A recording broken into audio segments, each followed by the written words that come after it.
Hello Wonderland, Kelly here, out in the backyard today on this beautiful late winter, almost spring kind of day to do something I've been meaning to do for a while and it just hasn't lined up. So as you might be able to tell here, I've got all my long telephoto lenses for the RF mount, plus a vintage option to throw into the mix for fun. And I'm gonna do a side-by-side comparison of these guys with and without the teleconverter under hopefully best case scenario kind of conditions. Yeah, it's clear, lighting is good. I'm gonna be shooting birds at my feeders, so about 30 feet away. Should minimize atmospheric interference and all that good stuff. So, and I've got my tripod for a stable platform. So yes, gonna try to take all the variables out of the mix except for the lenses and see how they perform real life, best case in the field. So let me throw up a few images. I'm gonna put one from each lens. Not gonna label them yet. See if you can tell which is which. Let's do it.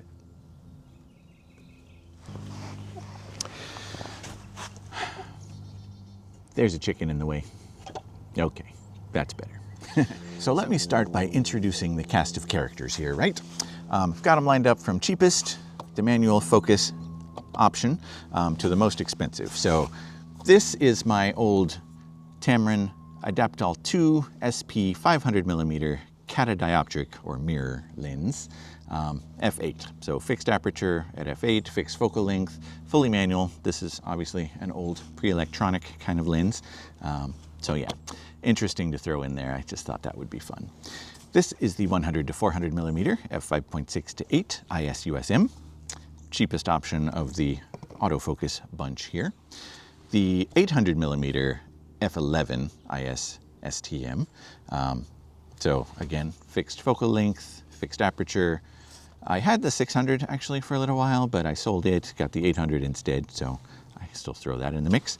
My newest acquisition, the 200 to 800mm f6.3 to 9 IS USM. I do like this one. And then my favorite lens ever, which is the 100 to 500mm f4.5 to 7.1 L IS USM. So yes, the only L lens in the bunch, despite the fact that this one is white, it's not an L lens. Yeah, and the most expensive, of course. So I'm gonna go one by one. I've got a list that I made of each kind of spec point for each of these lenses so we can compare, and I'll put it up on the screen as I go through them too. So yes, let's do that. All right, we'll start with this guy, the 100 to 400mm. It's obviously the smallest and lightest of the bunch. It measures in, doesn't include a lens hood. I always get an aftermarket hood for the lenses that don't come with one. But it measures in at 7.5 inches in compact form. Zoomed out to 400, it goes to 10.5 inches. And it weighs 1.4 pounds. So it's the lightest of the RF bunch. So very light and compact. This is a great one to haul around in a backpack when weight is an issue. Your zoom throw is about 90 degrees, which is pretty handy. You can go to full extension pretty quickly. Just a little flick. You do have a zoom lock switch to keep that compact. And other controls, you've got your zoom ring, obviously, which is a large one. Autofocus ring, which is pretty big as well, and then a control ring, the RF control ring. And other controls, AF to MF switch and image stabilizer on and off. And that is really it for this lens physically. Maximum aperture, obviously 5.6 at 100mm, f8 at 400mm. Minimum aperture 32 to 45 depending on focal length. I never go down that far, so that doesn't really matter. Autofocus is USM, so it has a nano USM motor, just one. And on a modern mirrorless camera, you get about 90%, 90 to 100% frame coverage on the autofocus system. So that is lovely. Let's see, it does take the teleconverter, and the teleconverter at the long end at 1.4x teleconverter gets you 560mm at f11. So not as long, obviously, as our other options can be, even without the teleconverter, but still, as a budget option, this one runs about $650, new, cheaper if you can get a refurb or used, obviously. And it does not have a tripod mount. You could probably get an aftermarket tripod ring.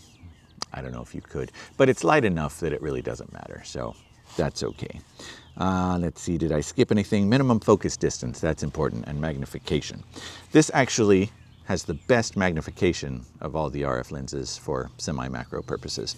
At 400 millimeters, you can focus as close as 3.44 feet, which gets you 0.41 times magnification, which is pretty good.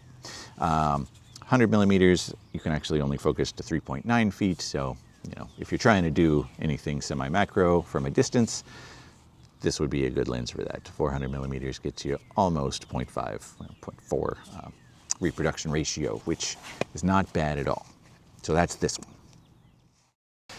Next up in the price range, get that hood out of the way, we've got the 800 millimeter f11 IS STM.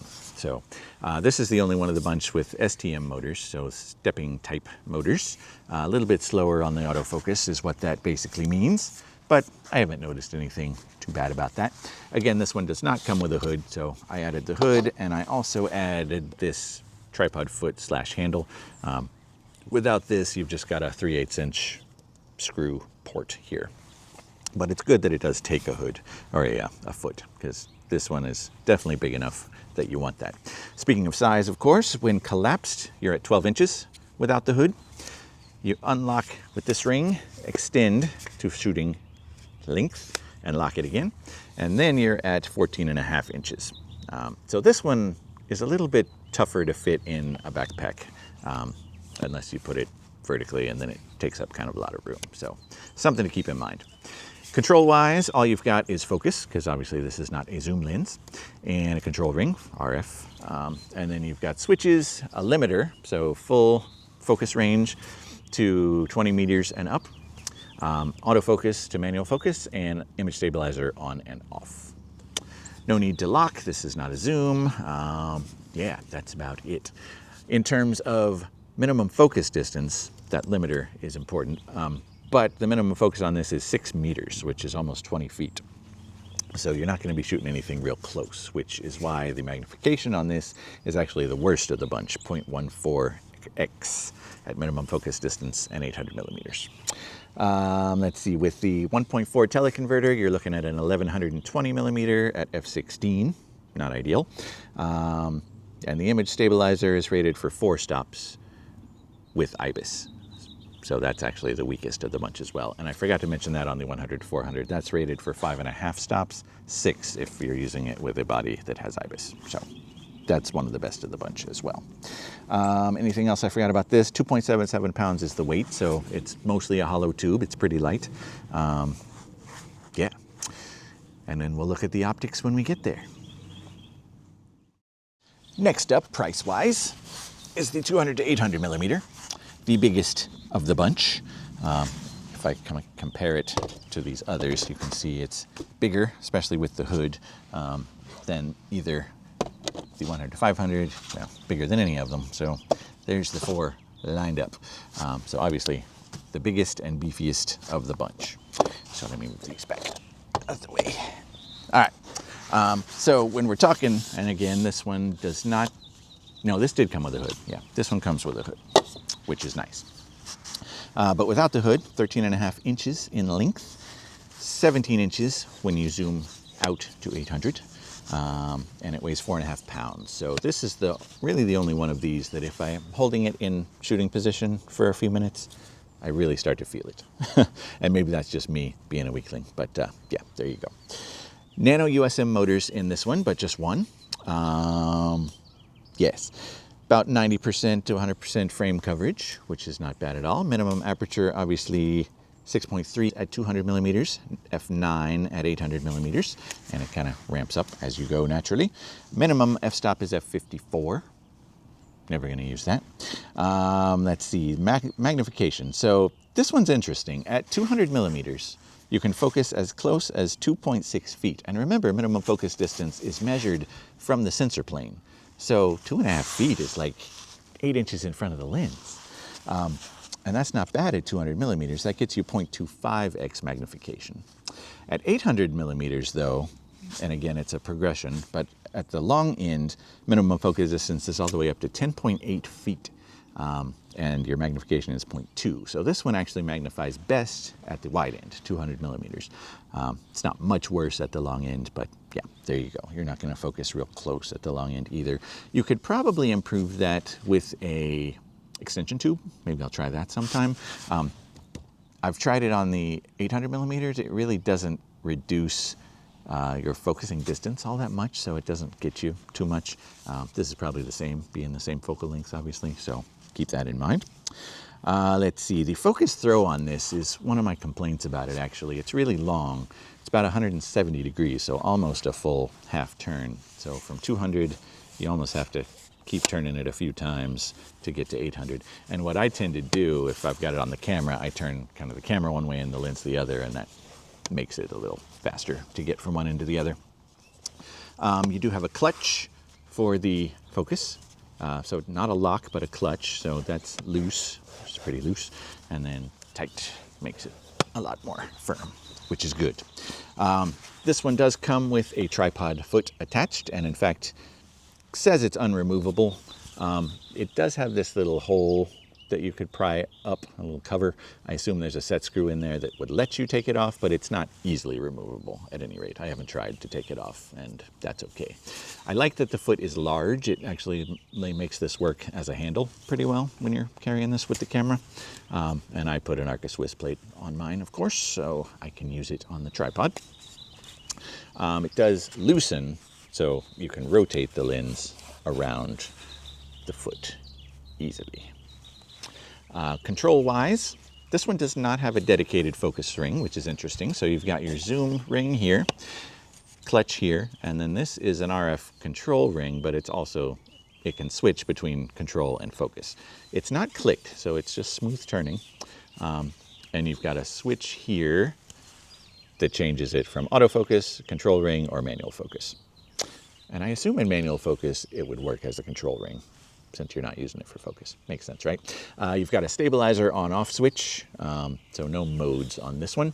And then you have two customizable buttons here and here, and they can only be registered to the same function. I guess the idea there is if you're in landscape mode, it's here where your thumb is, and if you go to portrait mode, it's also on that side where your thumb is, so yeah. Kind of looked at what functions are available for that. There's one that would kind of replace the control versus focus switch, so you could do that with a push of that button instead, this button. The one I think is useful, and what I would probably use it for, is focus point recall. So you could set that to something close, because lenses in this system, they like to look from near to far. If you're focused out far, it doesn't want to come back in, typically. So if you were to set a focus point pretty close to you, you could push this button and jump back to that, and then autofocus would start moving back out, if that makes sense. But unfortunately, the focus point setting, you have to have a button assigned to that to be able to set the focus point, and then it goes away if you change the battery or the lens. So I don't know how useful that would be either. I'll have to play with that sometime. But that's a little beyond our scope today. I've been using this for a little while, though. I have been pleased with the performance, but on my outing the other day, I was getting a lot of lenses of the Harrier in particular that weren't sharp, and I'm pretty sure that was atmospheric shimmer or haze. So again, I'm hoping to minimize that today and get a real good look at what this lens looks like optically. So I think I talked about everything else. With the teleconverter, this again becomes an 1120 millimeter at f11. So not terrible, and we'll give that a try. I have not tried that yet, so that's this one. And last but certainly not least is my all-time favorite lens right now, the 100-500 millimeter f 4.5 to 7.1 L. So this thing, I love it. It is super sharp, and we're going to see that, I think, in this testing today. But being an L lens, of course, it's the priciest of the bunch. I think I forgot to mention this one, the 200-800 is $18.99. This one is normally $28.99. On sale right now, though, as I'm filming this, for $26.99, and you can probably find refurbs here and there. But yeah, fantastic lens without the hood, which is included, and it has a little filter window so you can turn your polarizer filter. The 200-800 does not have that. Not that I use polarizers that much, especially on this one. But anyway, without the filter, it's 9 inches long when compressed. Zoomed out, 12.7 inches, so it does zoom quite a ways, or extend quite a bit when you zoom. The zoom throw is about 140 degrees, so it's not as bad as the 200-800, but it's definitely a bit of a long throw. And again, that's one where you can kind of twist the camera and the lens in opposite directions and reduce the time it takes to zoom out. Weight, 3.0 pounds, just the lens. With the foot on, that adds another 0.35 pounds, so then you're looking at about a little under 3.5 pounds total. Does come with the tripod foot, which I like, and this one is removable, so you've got your screw, you unscrew it so you can rotate it, pull the screw out, and then it unclips. So, very handy. But again, this works well as a handle. It's not as big as the foot on the 200-800, but still, it's big enough that you can get a good grip and carry it like that. And again, I've got an Arca Swiss plate on mine. Let's see, so minimum aperture 4.5 at 100 millimeters, maximum aperture I should say. Zoom out to 500 and you get to 7.1, and of course it steps up as you go. Minimum is between f32 and f54. Again, never shoot at that in, so I wouldn't know. IS for both of these is rated at 5, actually, this one's rated at 5.5 stops, the 200-800. And 6 with IBIS. This is rated at 5 stops and 6 with IBIS. So if you're using it with a camera, with lens, sensor stabilization, it's about the same. 2 nano USM focusing motors in here, so it's even a little snappier, significantly snappier, although this is pretty snappy. But this is the best autofocus functionality of the bunch. 100% frame coverage, obviously, on any modern mirrorless camera.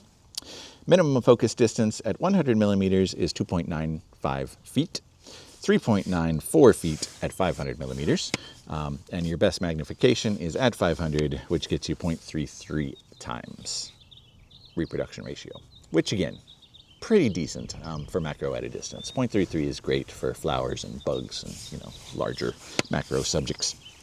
Controls, you've got 3 rings, so you've got your zoom ring, obviously. Your clutch, which is not one of the control rings, but yeah, again, this one has a clutch like the 200-800, so you can have smoother, quicker zooming or tighter. And the tight on both of these works well. It doesn't creep, when it's tightened up. Autofocus ring is down here, and then control ring is closest to the mount right here.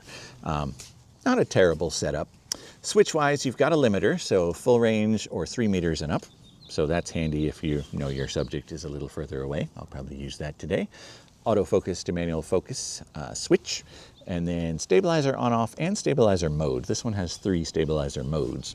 So you've got your normal mode, your panning mode, and then I forget what the third one is, but yeah. I usually just leave it in mode 2, which I think is standard. Yep. Let's see, what else? 3.0 pounds, I talked about that. 140 degrees on the zoom throw. With the teleconverter, also interesting. Makes it a 700 millimeter f10 at the long end, but there is a caveat with using a teleconverter with this lens, and allow me to demonstrate. So I have my 1.4 here, and you'll notice the teleconverter has this part that sticks up quite a bit. The other lenses have a cavity that fits into.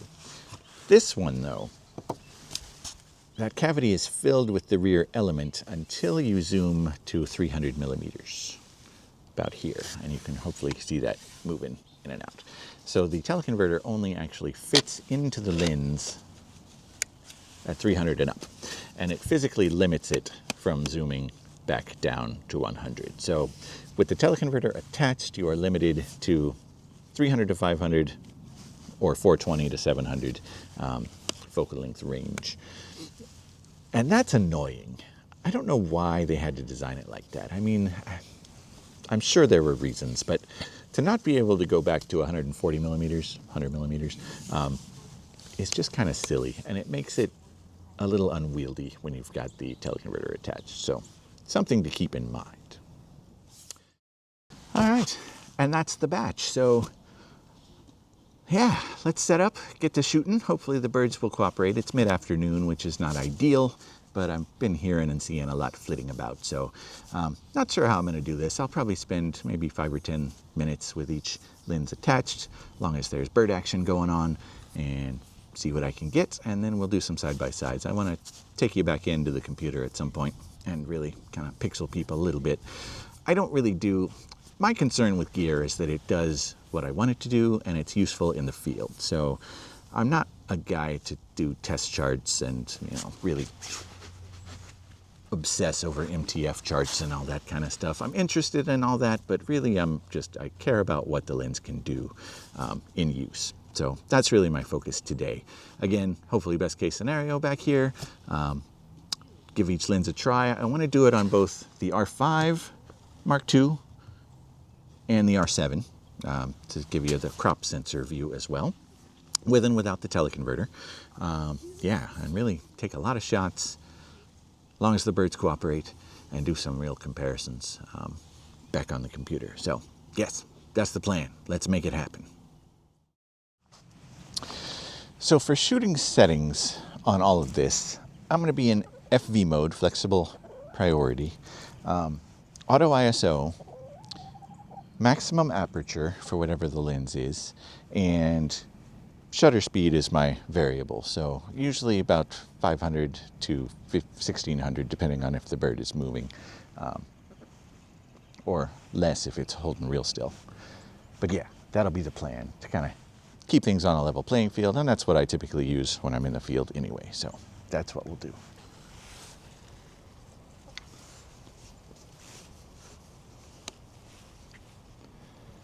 F7.1, and I'm on animal tracking, of course. And a chickadee. Chickadee.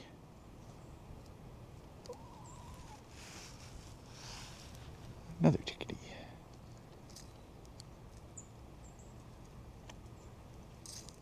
And I'm starting with the 100 to 500, which I don't know if I mentioned that, but yeah, I expect this one to be the sharpest, especially without the teleconverter. So I kind of want that to be the standard that we look at first, and then compare everything else to that, if that makes sense. Okay, they're starting to come back a little bit, so I'll shoot for a few and then swap. I guess I'll put the teleconverter on first. Yeah, okay. Stay tuned. All right, hopefully I got a few good ones with the 100 to 500. I've added the teleconverter now. See who shows up. So yeah, here I'm at f10 and 800 millimeters effectively, or 700, sorry. Ooh, woodpecker, very nice. Pretty good variety of stuff showing up currently.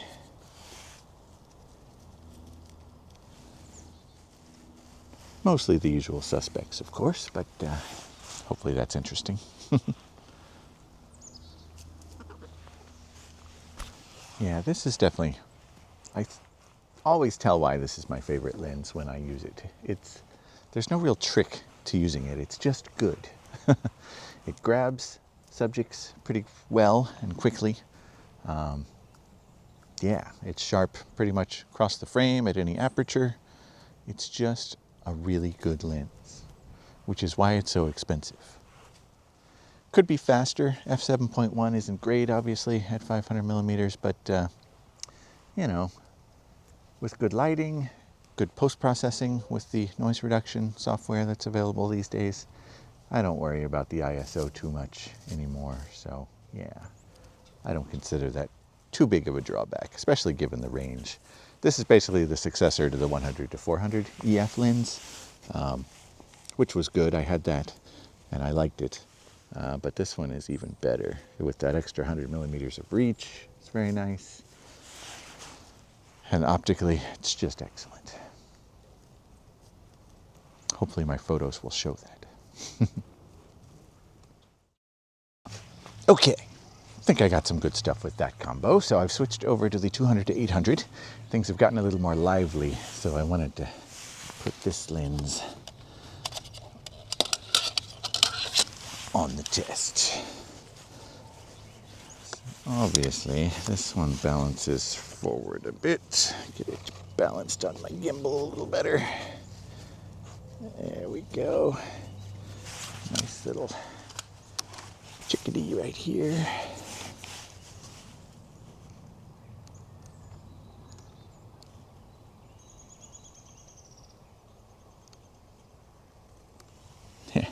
There's been some nuthatches around, which are one of my favorites. Hopefully they'll come back. Here, a woodpecker. Okay, see what we come up with here. I'm trying to get a decent variety of birds with each combo before I move on to the next one, with at least a few shots that I'm reasonably confident are good and sharp.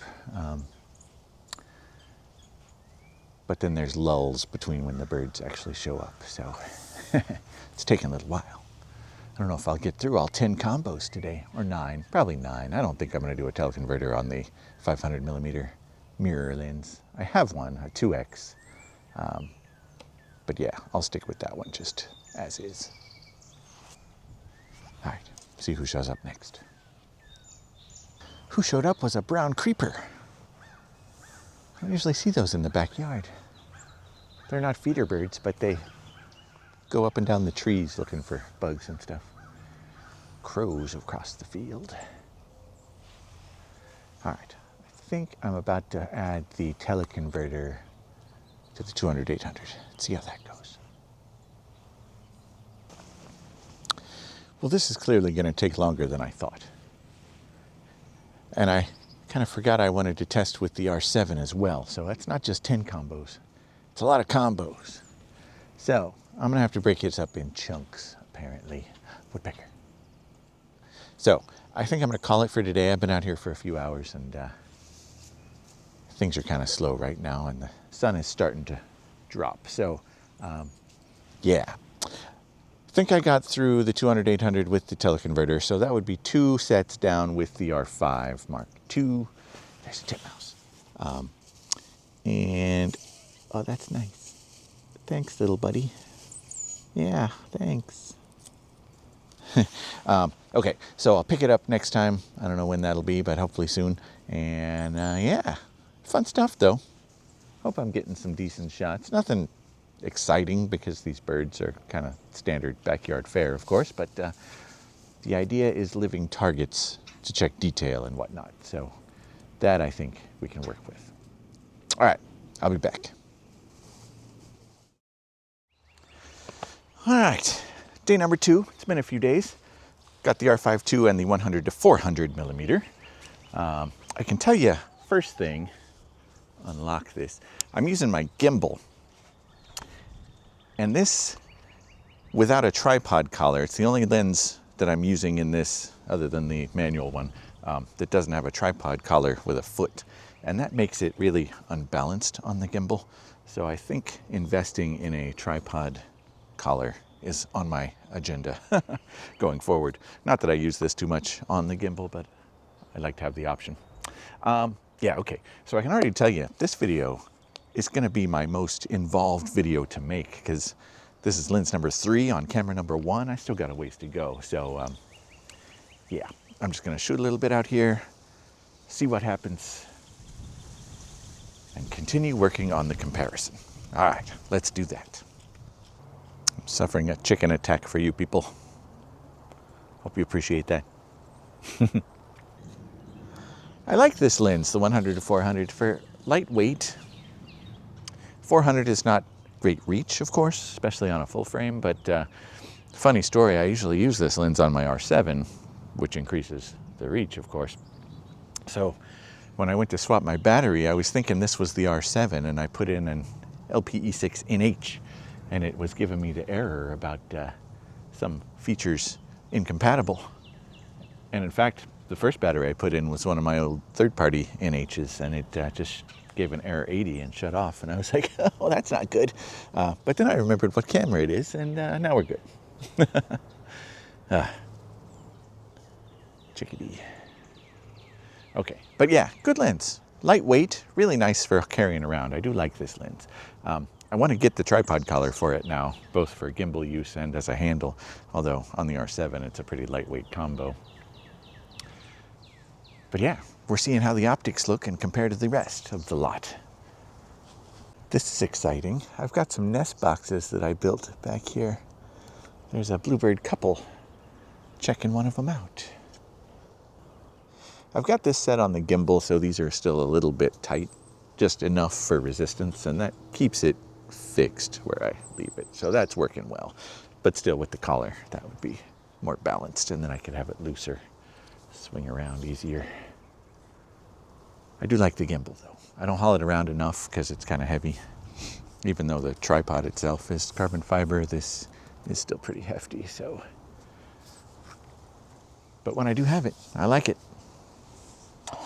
Okay, I think I got a few decent shots with just the lens. So now I've put on the 1.4 teleconverter, which gives me 560 millimeters at f11. So not great. This is f8 at the long end is not great to begin with, and then you take a stop off. Definitely not great, but the extra reach might be handy, and I want to see. I haven't really used this lens with the teleconverter, so we'll see what it does to the sharpness, if anything. Pretty good teleconverter, so I don't expect it to degrade much. But yeah, it will mean higher ISO, of course, being a stop slower. And that can cut some detail out. Now the birds have gone away. We'll give them a few minutes. Just heard a hawk. That might be why the birds have gone away.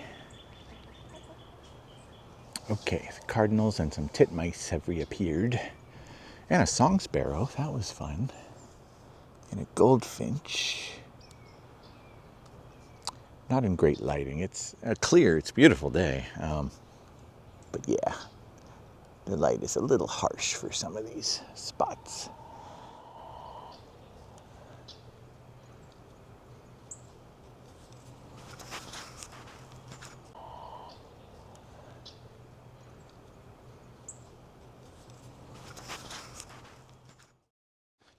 Back at it today. I've got the R5 Mark II with the RF 800mm f11. Another bright, sunny, pleasant morning. Hopefully some willing test subjects will appear. It's interesting, it really comes in spurts back here. There'll be nothing for a few minutes, and then a whole gang will show up. Different species. Dark-eyed junco again. Yellow-rumped warbler. A wren, I don't know if I got him. Chickadee. Hear ya.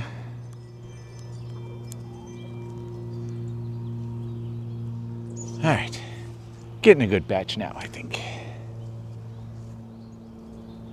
This lens's flaws I have discussed at length, I'm sure. The large minimum focus distance, fixed aperture.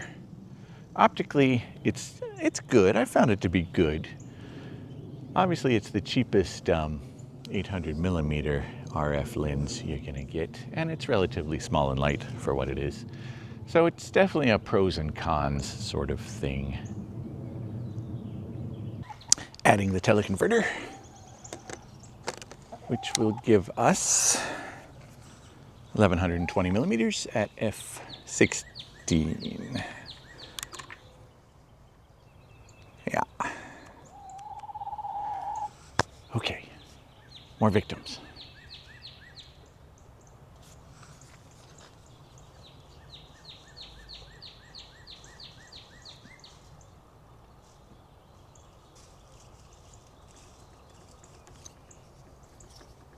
One thing I'm seeing on this setup, the focus area with the 800 and teleconverter.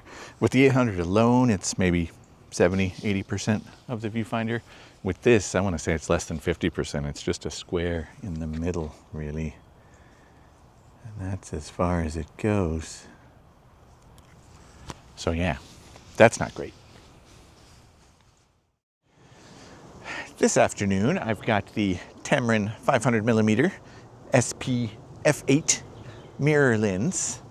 Yeah, so this one's fully manual, no autofocus.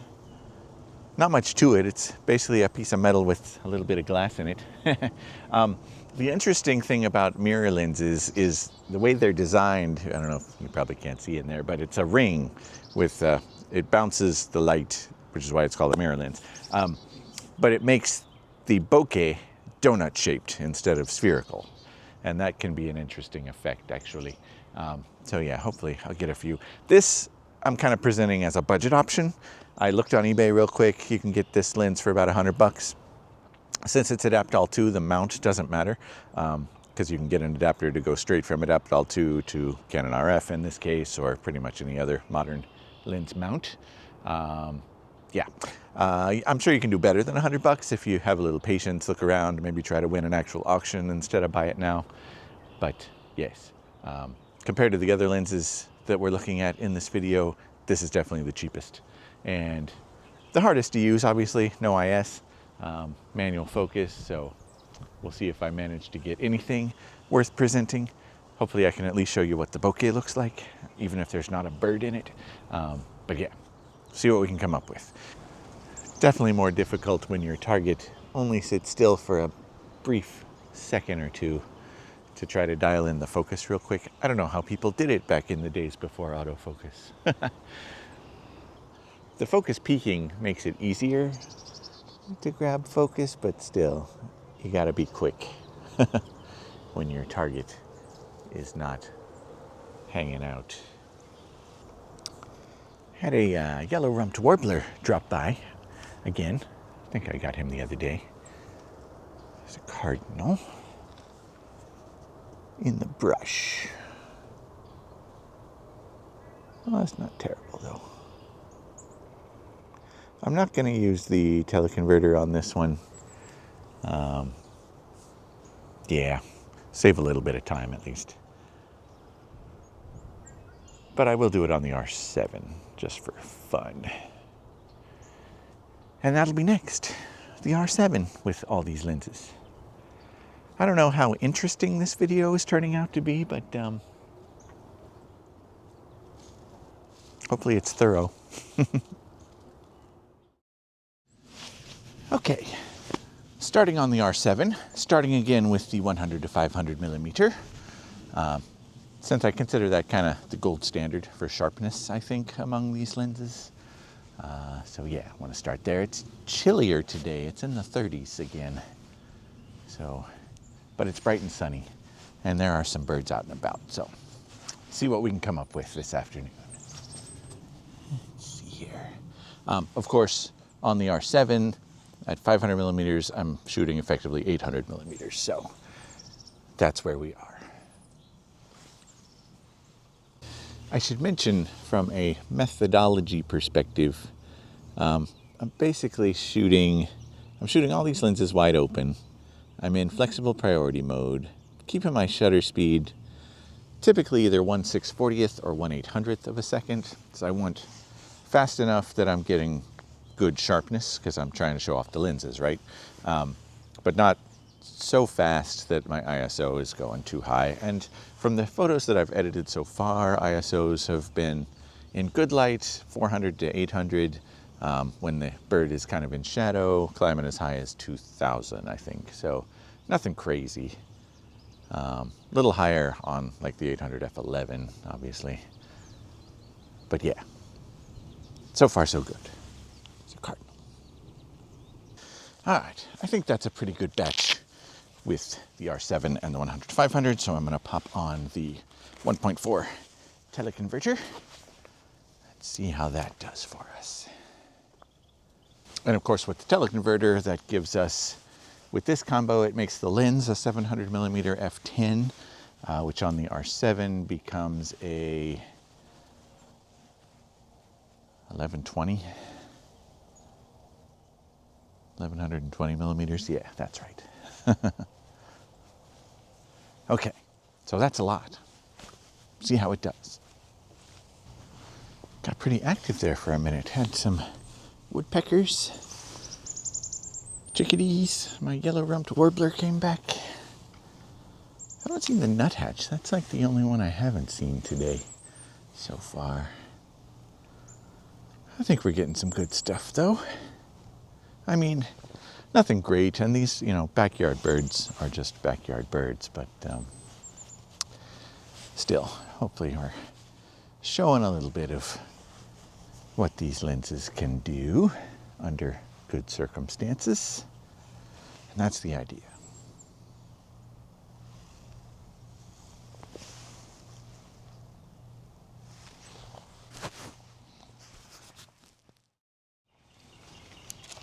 Okay, back at it this morning. This video is taking a long time. Got the R7 with the 200 to 800, at 800 of course, and f9, make sure about that. Lens cap off is important. Yes, got some birdies flitting about, so we'll get some stuff this morning. And then I'll throw the teleconverter on it and see what we can do I'll do that math later. Yeah, okay, we continue. Yes, chickens. Suddenly all the wrens showed up. Rattling over there. It's like at least 4 or 5 of them. It's nesting and mating season, so they're probably... Wrens are kind of notorious. Carolina wrens are notorious for nesting just about anywhere. At our house in Orlando, we had a dog swim vest hung up on the wall, and they made a nest inside of there in our pool enclosure. So yeah, they've probably got nests. Last year I remember seeing a bunch coming in and out of our shed under the house there, so hopefully they're nesting. I enjoy that. Oh, so math-wise, 800 millimeters on the R7 is an equivalent of 1280 millimeters, still at f9 at the long end of this lens, which is pretty good, right? Although I will say the temptation when you've got that much reach is to shoot birds that are further away. And as I found, got a goldfinch here, as I found on my outing a week or two ago, 2 goldfinches. Atmospheric haze becomes a real problem under certain conditions when you're shooting that far away. And it's easy to blame that on the lens if you don't know or realize that that's what's happening. So that's why for this video, I'm really trying to minimize that by shooting at a relatively close distance. And really with a long lens, that's what you want to do anyway. The idea is more to fill the frame with something that's not that far away, rather than trying to pull something that is real far away in closer, if that makes sense. Because you're going to run into trouble when you do that, no matter what. Just shooting through that much air is going to have a sharpness penalty because physics is not your friend. Yes. Okay. Is that a bluebird? I think that's pretty good. I'm going to throw on the teleconverter at 1.4x. That will give us 1792 millimeters at f13, I believe, on this combo. So, see why I like the gimbal and the tripod foot.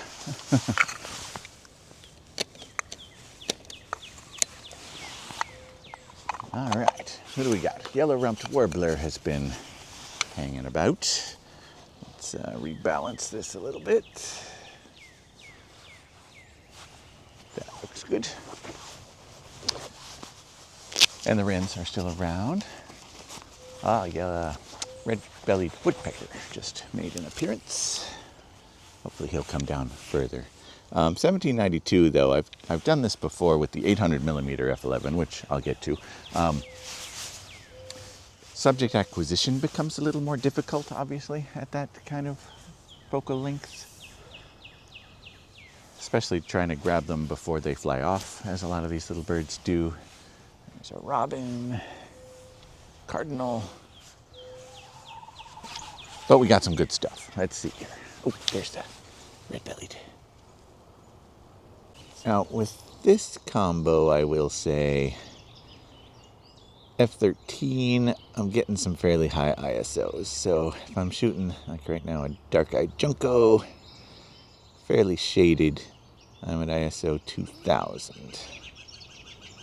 I was shooting another bird in the shade and it was climbing to about 12,800. So luckily that cleans up pretty well. I don't know who's yelling at me up there. But you do lose some detail, obviously. I mean, it looks good, especially at compressed or smaller resolutions, social media sharing, but pixel peeping, you'll definitely see that loss of detail a little bit. And we will show that back at the computer.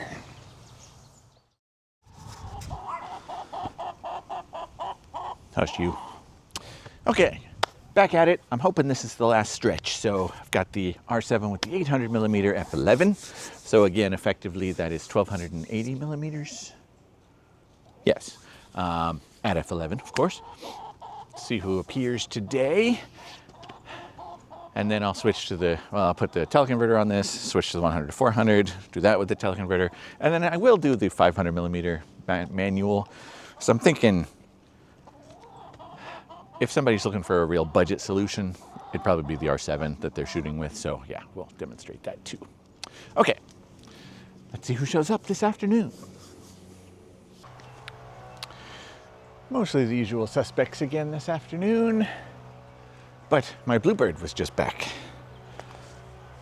One of them, anyway. There might be one in the nest box, I hope so. And then the other one coming to deliver things to it. I hope that's what's happening. That would be awesome. Got some titmice, cardinals, chickadee. So yeah, still nothing exotic or that exciting, but good test subjects, which is the idea. Okay, I think I've got enough with this setup. I'm gonna add the teleconverter. Okay, teleconverter added. This again gives us 1792mm effective at f16, fixed. So you can definitely fill the frame with the birds. Again, subject acquisition at this focal length is not the easiest thing. Haven't seen my, that's a gold, no. I was gonna say I haven't seen my yellow rumped warbler. There it is. Where'd he go? I think he went to the fence. Behind the tree. Yeah, I see it over there. Okay, let's see what we can do with this. I think I got a good batch with that setup. Now we are R7 with the 100 to 400. So that gives us effective 640mm at the long end, of course, and still f8. And now it was busy there for a minute, and now everything is kind of settled. But noticing already with this setup, the R7 is even lighter than the R5 Mark II, obviously. Even lighter. It is lighter. So this is even more unbalanced on the gimbal if I'm mounting it with the camera. So if you're going to use this lens in particular on a gimbal, I would recommend a tripod collar for it. Might have to pick one up myself. While I wait for some more birds to show up, talk about my post-processing. So I've been kind of editing these as I go, so I don't have a whole big batch at the end, and to make sure I'm getting enough good shots from each setup along the way. So running everything as I always do through Lightroom Classic. Anything that's fairly high ISO, like typically 800 to 1000 or higher, I'm running through DxO Pure Raw 4 just to clean things up. Because my idea is to show the best results you can get under the best conditions for all these lenses and setups, right? Junco, dark-eyed Junco. So yeah, I figure if that's part of my normal post-processing, I'll make it a part of this as well. When I do, after I wrap up shooting with all these lenses, I plan to do a little bit at the computer to kind of pixel peep a little bit. And I'll show you both the unedited raw and the final product. I'm not cropping very much on these because I kind of want to show what the lens sees. Yeah, minimal cropping, if any. So look forward to that. It's kind of a lull right now. I would add the teleconverter, but I don't feel like I've gotten quite enough with just the 100 to 400. So some things are starting to appear again. There's a goldfinch. And that junco I saw. There was a white-breasted nuthatch. I like those very much. White-breasted? Yeah. There's a squirrel. That's not exciting either. Okay. Ooh, a downy woodpecker. If he'll pose nicely. And a titmouse. Who's going to hit and run, of course. Okay, yeah, we're getting some stuff. I'll add the teleconverter in a minute and then carry on. All right, I've added the teleconverter, which of course makes this setup even more front heavy.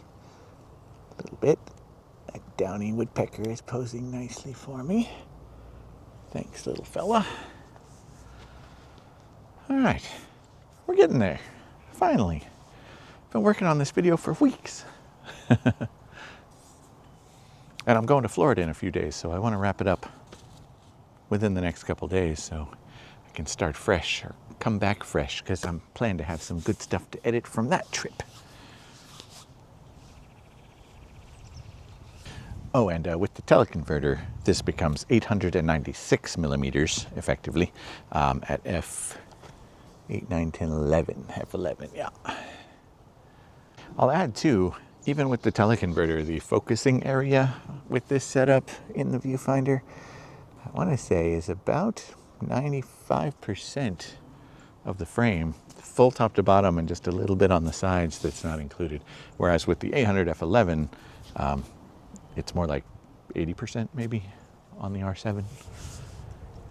The R5 II, it does better than it did on the R5 in terms of coverage, but still, I think this is better. Okay, last and least in terms of price and features and keeper rate, I wanted to let you see more inside this thing. It's really not much to this mirror lens or any mirror lens. It's just the front element, a mirror at the back, and then in that center section, there's some other glass elements, one or two, so the light bounces back and forth inside, and that's how it achieves its focal length, and how it gets the donut-shaped circles of confusion, which is my concern with this lens on this camera, because crop sensor is basically going to magnify those circles of confusion and make the donuts bigger. I don't know if I've tried that on this, though I've used this on crop sensor DSLRs back in the day. So we'll see how that compares to the R5 Mark II. And yeah. Oh, and effectively, of course, this becomes an 800 millimeter f8 on this camera. Let me shoot the nest box over there. That was giving me some good donut highlights the other day. Let's see how that looks on this.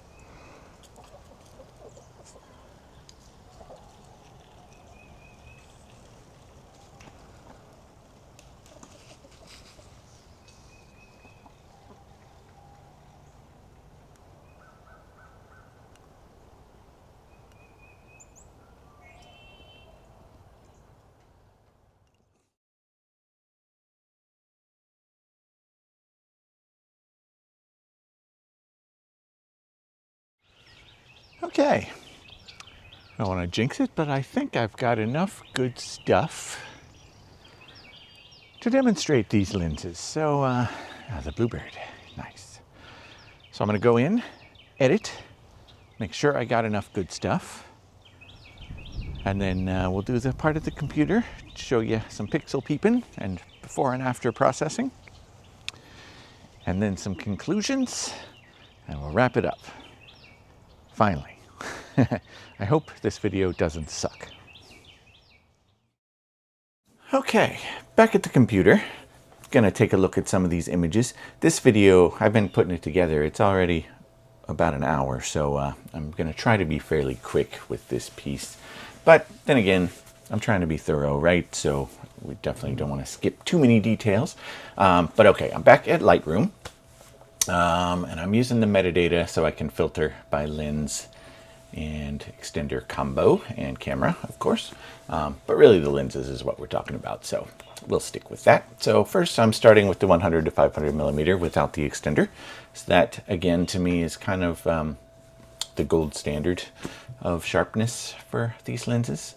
And what I tend to look for when I'm looking at an image, especially of like a bird, I want to see the detail in the scales around the eye and feather detail. And this is pretty good, as you can see. I typically don't zoom in further than 100%, because after that, to me, it's just a digital zoom and it doesn't look good and doesn't really tell you too much. And 100%, that's about as pixel peepy as I tend to get. So if I'm looking at something like this, this is a processed image, of course. So I've already run it through Deep Prime, which is DxO Pure Raw. So that did clean it up a bit. If we compare to the raw file, though, this was ISO 1250, so you can see some noise. This is on the R5, I believe. Yep, R5 Mark II. So you got some noise, but the feather detail and everything is still there. I can tell looking at this that's a sharp image, and then it cleans up well. Yeah, so I'm not going to go image by image, of course. Let me just look at a few of these and give you a good idea. So like this cardinal, here's the raw. That's the full raw. And again, I'm seeing that detail. This is ISO 2500, so definitely see noise, but the scales around the eye are there. The feather detail looks good to me. And then if I run it through DxO and clean it up and process it, let that load in. Yeah, so sharpens it up a bit, makes it look pretty good. All right, liking that. This robin, I think, was pretty good. He hung out for me for a little while. So here is unedited. ISO 1000, he was pretty well lit, but even at f7.1 and a shutter speed of 1/640th, I had to crank the ISO a little bit. So there's noise, but that is not bad. See those eye scales, feather detail looks pretty good, and then once I've processed it, still loading in a bit. Yeah, that's actually a little over sharpened, but still looks pretty good. Cleans up, I think. Once we add the extender, take a look at Mr. Squirrel here. This is still the R5 Mark II. And here, of course, the hair detail is really what I kind of look for. ISO 3200 on this one, so noisy. But that cleans up well. And this is the processed version.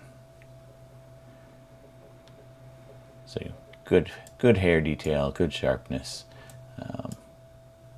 Yeah, and the noise cleans up, so love it.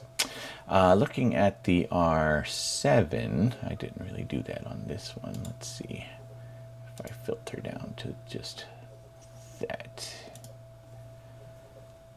Oh, the robin was actually an R7 shot, so that's good. Okay. But the 100 to 500 with extender here. So another robin. And again, you really don't lose too much with the teleconverter on this lens because it already has so much sharpness to work with from the start. This is the edited processed version, and this is unedited ISO 4000 on the R7 on this one. So noisy. Looking at this, I would even think that's maybe just a little soft, just from missed focus probably, but it's still cleaned up quite well. So yeah, nothing to complain about there. How about this Junko? Unedited. ISO 1250, so not as noisy, but definitely some noise there. Decent detail, but the processing brings it out nicely. Yep. So as expected, the 100-500 is a fine piece of glass. Let's take a look at the, what do you think, the 200-800? Let's go 200-800. So this is kind of the one, I've been using it even more than the 100-500 just lately. Since it's my newest acquisition, but also the extra range, of course, is very nice, especially like on the R5 Mark II. So this is actually an R7 shot. Yeah, this is on the R7. Little Rin, ISO 2000, so some noise, but detail is okay. But once you clean it up, detail looks real good. So yeah, the extra bit of sharpening that DxO adds, I find very useful indeed. Let's see, what do we have on the R5? How about this Cardinal? Yeah, this is R5. So this is unedited. ISO 4000, so again, noisy. But detail looks pretty good, and then cleaned up and processed. Not bad. So yeah, I've been pretty pleased with what I've been getting from the 200-800. Certainly decent results there. Brown Creeper, ISO 3200, he was in the shade, of course. Cleaned up and processed. Yeah, detail pops in pretty good. Not a great pose from this guy, but yeah, that worked for me. And then 200-800 with the extender. So here you're getting a little dicey maybe. Really liked this shot. This was with the R7, unedited, raw. Zoom in there. So I'm seeing the scales around the eye, but the noise is kind of stealing a good bit of the detail. This is ISO 6400, so highest we've looked at so far. But cleaned up. Zoom that out first. That looks excellent. I want to call this a little bit of smoothness just because the ISO was so high. There wasn't as much for the noise reduction to work with, but still at a lower resolution or zoomed out, that looks real good. Let's see, so R5, what's a good one here? This titmouse, yeah, that's not bad. ISO 2000 on the R5 Mark II. Seeing decent detail. You can see those feather hairs. That's what I like to see for a start. And then once you clean it up, brings back that scale detail nicely. Sharpens up the feathers. Yeah, that looks good. Not bad at all. Sticking at 800, let's do the 800mm.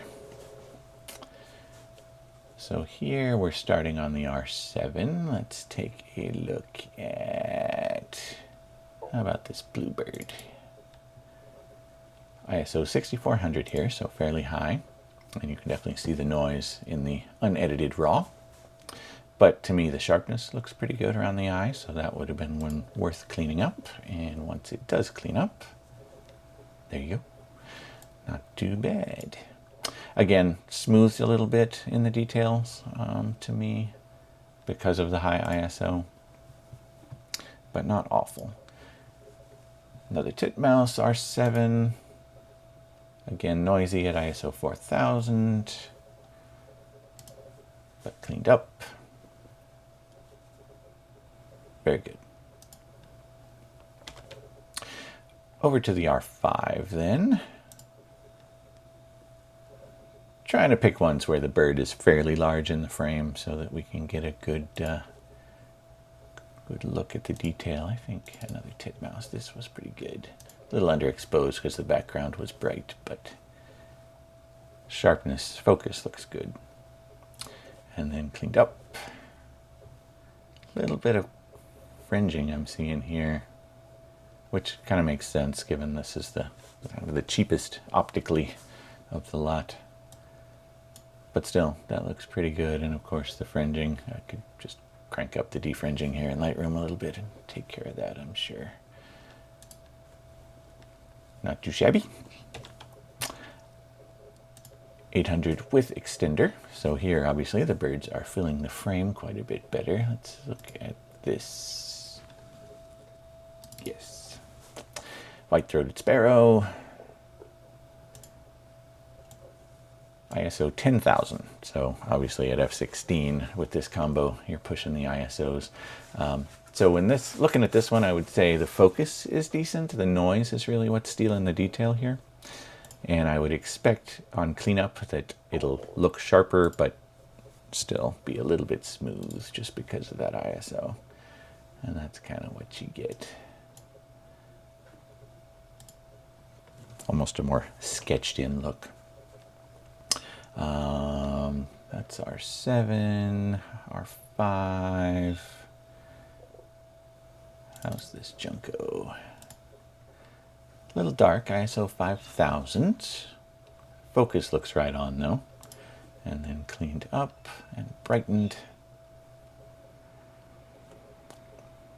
Definitely fills in that feather detail. Good detail around the eye. That looks pretty good to me.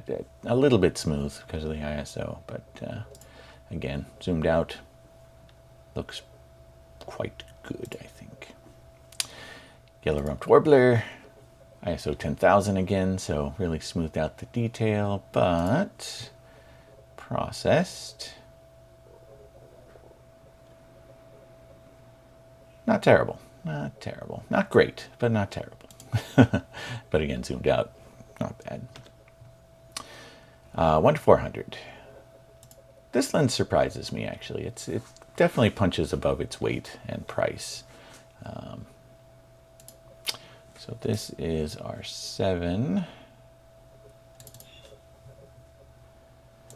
White-breasted nuthatch, ISO 1600, so not too high there. Focus looks good. Already some detail showing, but once I clean it up and process it, super good. Yeah, that's excellent. You'll notice this one is cropped a little more as I wanted to kind of straighten the tree line in the image to give it more about that balance. So that's one of the few that I cropped a little more, but it had the sharpness to justify that. Let's do an R5 one here. Bluebird, and you can tell without the teleconverter, a lot of these, the birds are smaller because obviously 400 millimeters on a full frame camera is not great for wildlife. This one ISO was only 400, so I didn't even need to run it through pure raw. So this is what you get, but that looks pretty good. Nuthatch. This was ISO 1000, and I still didn't run it through pure raw, but it cleaned up well enough in Lightroom. I think that looks pretty good. We did R7 on this. How about this downy woodpecker? ISO 1000, so not too high. Looks pretty decent, but cleaned up and brightened. Very nice indeed. All right, that is good. With the extender, so that's a good question, right? How does the extender exact much of a cost on this lens? And with the R5, lets you get the bird a little bigger in the frame. Good focus. This is ISO 4000 because the aperture was f11 effective. But that detail looks pretty good, and then it cleans up to look even better. I'd say that's pretty decent. On the R7, you get more reach, of course.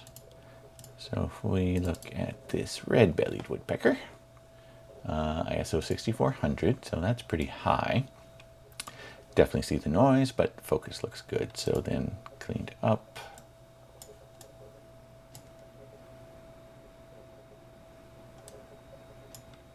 A little smooth because of the high ISO, but the detail looks good. And then zoomed out, that looks pretty good too.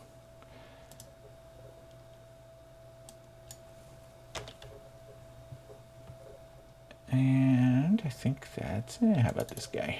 This again is R7. ISO 3200, so noisy, but cleaned up. quite good. And last but not least, our manual focus contender, which shows up in Lightroom as mostly unknown lens, or the ones I ran through DxO show up as 0.0 millimeters. So that's going to be a little harder to show you. I can multi-select those. All right, good. So here, this one, no bird, but I just wanted to show the bokeh, the donut-shaped.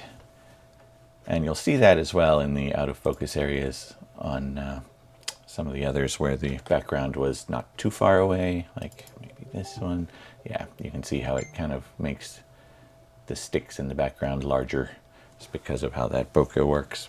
So that's the distinctive look of a mirror lens. But when I was able to nail focus, the sharpness was not terrible. This is on the R7, so effectively 800 millimeter. That's the raw, unedited. Raw cardinal.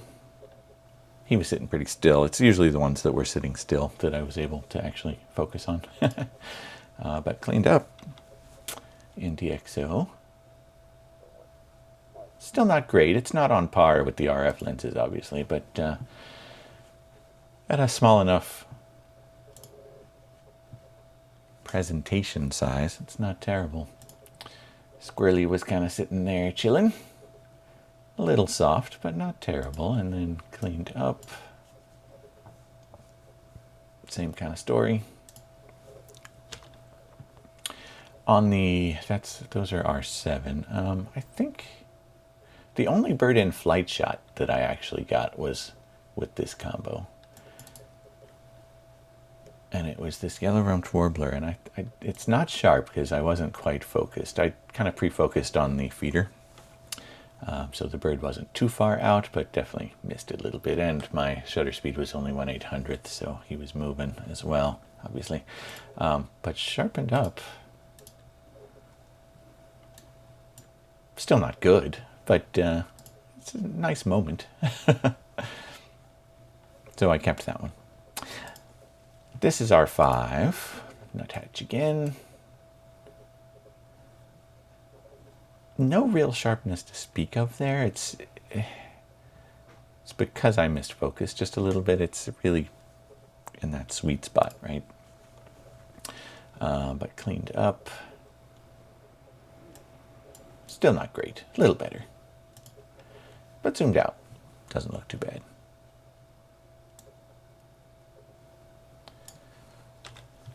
Anybody else worth sharing here? This bluebird. Kind of interesting combo with the bokeh. Focus looks pretty good here, and I'm seeing some detail that would come out in processing, so that's why I processed it. And that doesn't look awful. Okay. That is the lens review. I'll come right back with some conclusions and wrap this up. Okay. So let's wrap up with a few conclusions here. So first of all, I want to show you the pictures that I showed you at the beginning of this video hours ago and answer that question. So I found something interesting here too. So this one was the 800 millimeter f11, sorry, on the R7. Don't remember exactly what order I put these in. This is the 100 to 400 on the R7. This is the Tamron 500 millimeter on the R7. This is the 200 to 800 with the RF 1.4 extender on the R7. And this is the 100 to 500 without the extender on the R7. So kind of interesting that the ones I picked, and I just kind of picked them relatively blindly. Not, well, I wanted good shots, of course, but I didn't look to see the metadata. Interesting that I picked all R7 images, I guess because I wanted ones that showed the bird larger. But yeah, interesting anyway. Okay, so what have we learned? Like I said, I'm really not a technical reviewer. I'm just interested in what I can do with the lenses and the gear as I'm using it in the field. So that's kind of what I wanted to show in this video. is what you could expect to get under good circumstances with each of these lenses and combos. And to me, the results are about what I expected. The 100 to 500, I think, was certainly the sharpest of the bunch, with and without the teleconverter, as it really is just needle sharp to begin with, so it really doesn't lose much from the teleconverter. And then the next, I would say, is the 200 to 800. I think the results from that are really good, and to me, that is almost equivalent. The 200 to 800 without the teleconverter is about equivalent to the 100 to 500 with the teleconverter, optically speaking, in terms of sharpness, which kind of makes sense, I think. The 100 to 400, I think, rates as the best value, certainly. $650 is a steal for that lens, in my opinion. Doesn't have the reach of the others, but the sharpness is there, and the ease of use is there, so that's definitely a good one to have, and the lightweight and size are big pluses as well for that one. The 800 millimeter, I think I would kind of call that the loser of the RF bunch at this point. When it came out, it was an interesting concept to have a cheap 800 millimeter prime, relatively.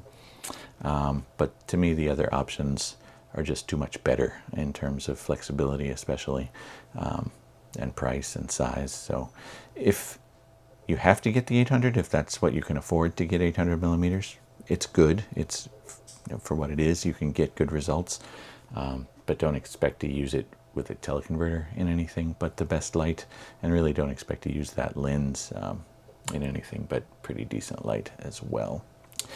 And then, of course, the manual option that I threw in is interesting. It's a novelty. Fun to play with, for sure. But the keeper rate definitely is not great, and the sharpness doesn't compete with any of the modern options, as you might expect. So if you've got an extra $100 and you want to play with one, or if you've only got $100 and you need a 500 millimeter lens, that's where I was when I bought it. So it's worth having in that respect, but otherwise, not one that I would necessarily recommend if you can afford a modern option. But yeah, R5 II, R7 both did really well in this comparison, of course. No surprises there. And really, I'm pretty happy with the results I got. It was just, static position in the backyard, so I'm not going to claim any of these images really as prize winners or anything. Just wanted to show what the lenses can do, but I'm pretty pleased with what I came up with. And hopefully this was a good exercise to go through all these lenses and combos and give you an idea of what you can expect from each one. If you have any questions, feel free to drop me a comment and let me know. If you watched this whole thing, kudos. Sorry, I usually don't make videos this long, and there was more to this one in terms of putting it together than I really anticipated going into it. So yeah, fun for me too. Gonna get this uploaded. Heading to Florida tomorrow, hoping to have some good content that will not be so long and boring. Yes, and that's where we'll go from there. Like, subscribe, all that good YouTube stuff. If you're new here, thank you again for watching and sitting through this one. Hopefully my others are better. But yeah, hopefully this was useful anyway. And until next time, be good to yourself, take care of each other. Don't forget to be awesome. Get out and wander. Later.